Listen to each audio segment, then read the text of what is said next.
Welcome to Strat News Global. I'm Aishwarya, and today I want to talk to you about Trump's newest immigration policies.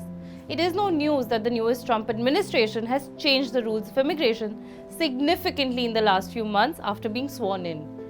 Trump, in fact, got himself re-elected on the basis of the issue of illegal immigrants that the Biden administration gave their way to, and he delivered soon after his swearing-in ceremony. Borders were sealed and restrictions were imposed on family-based immigration. But that wasn't just it. Trump administration has gone a step further. It has altered the rights available to those who aren't deported, at least yet. The New York Times has created an actual visual guide of what an immigrant can and cannot do in the US. But before we get to that, here are some numbers I want you to see. US is a mix of citizens, green card holders, long-term visa holders, short-term visa holders, and those who don't even have a valid visa. The highest population, as it must be, is that of citizens, but the shocking number here is that the second highest population is that of people with no valid visa. While this in some way explains why Trump's policy is so aggressive on paper, the on-ground realities tell us a different tale. Have a look at this statistic.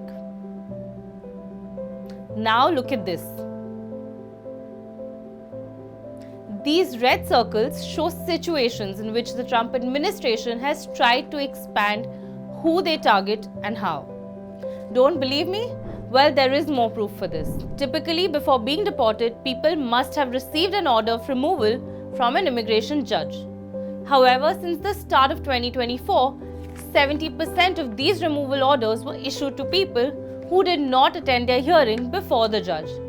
While that doesn't seem fair, it's not probably entirely wrong either. However, this got a lot more critical when the Trump administration expanded the use of expedited removal. It allowed agents to swiftly deport people who have been in the country for less than 2 years without giving them a single court hearing.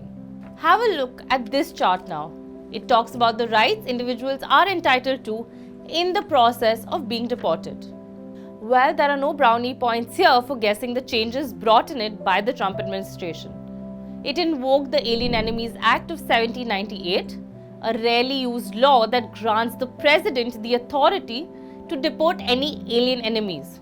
He can do so without any due process in case of war or invasion. The authority is the recipe to ruin lives of people. Look at what happened to an immigrant who was illegally living in the US but had a court order that allowed him to stay there. The person Marco Rubio is talking about is a man from El Salvador, yes. But the same person, Kilmar Abrego Garcia, got a court order from an American court in 2019, specifically saying that he should not be deported to El Salvador, where there could be a threat to his life. Under the Trump administration, immigration officers are also aggressive in their screening and denying entry to foreigners even when they have present valid visas. Recent reports of foreigners being denied entry attempting to enter the United States have prompted some countries to also issue travel advisories. Well, this video isn't, however, just an advisory. It's also a warning as to what you should expect in your travel to the United States of America. For more such videos, subscribe to SNG News so that you don't miss a video from us.